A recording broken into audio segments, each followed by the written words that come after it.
Okay, meron tayo ditong tanggap na dalawang sirang battery para sa Samsung na cellphone.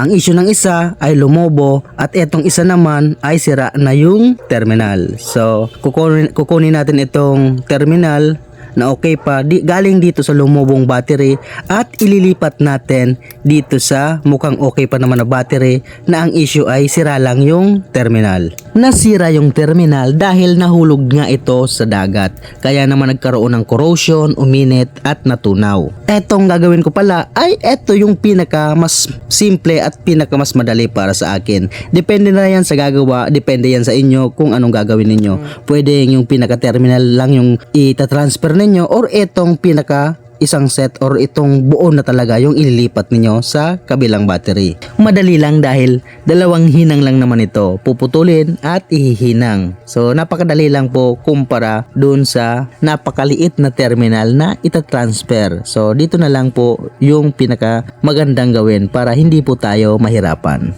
Ayan, okay na. At dahil sa ginawa natin, nabuhay muli yung isang battery at hindi na kailangang bumili ng bago. Sayang naman kung itatapon, original pa naman, kung pwede naman gawa ng paraan at muling mapakinabangan. Thanks for watching. Bye-bye.